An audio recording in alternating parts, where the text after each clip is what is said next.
Hello! In this video I would like to show you what I call a connecting stitch in Tunisian crochet. You can also call it a joining stitch. It's a technique that allows you to join the end of a row to the beginning of that same row. It is best with a Tunisian simple stitch, and you have a look here. It's not completely invisible, it's just here, but it's rather neat and discreet.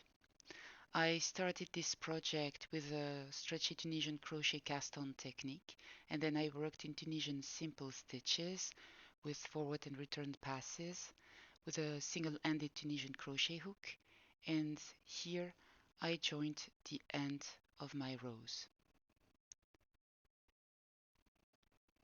So to make a connecting stitch and join the end to the beginning of a row, you need a crochet hook with a flexible cable. I use the stretchy Tunisian crochet cast-on technique, so I'm using a smaller hook than normal, but whatever technique you use, before you make the first connecting stitch, you need to make a return pass. So here I will make the most common return pass in Tunisian crochet, so I start with chain 1, yarn over, pull through 2, yarn over, pull through 2, and so on, until I reach the end of the return pass.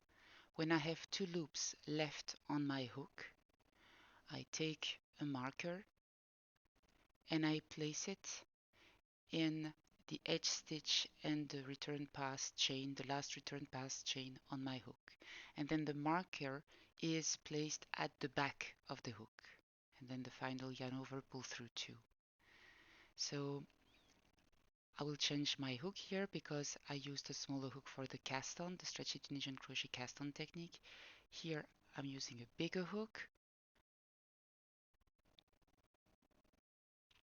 It is very important to have this marker at the back, not in the front. And then I start a standard forward pass in Tunisian crochet made of simple stitches.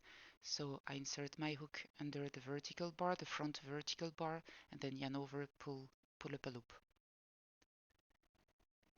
When I reach the end of my forward pass, I make a final here edge stitch under the 2 thread on the side, and now I make the connecting stitch. Make sure that your work is really flat, that it's not twisted around the hook, so that you can create this tubular shape.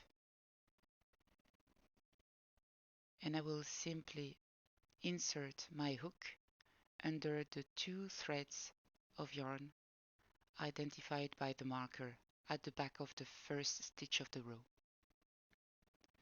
I take back the working yarn that I used to pull up loops,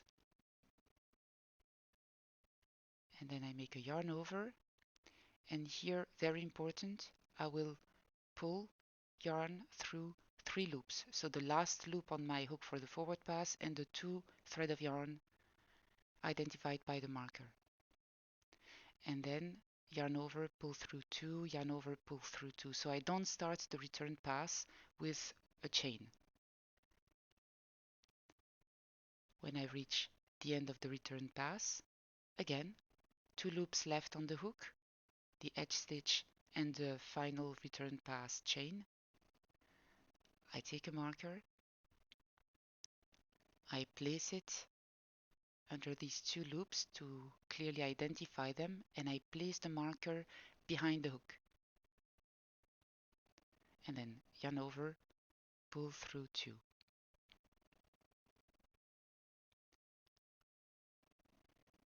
And then again, I start a new forward pass.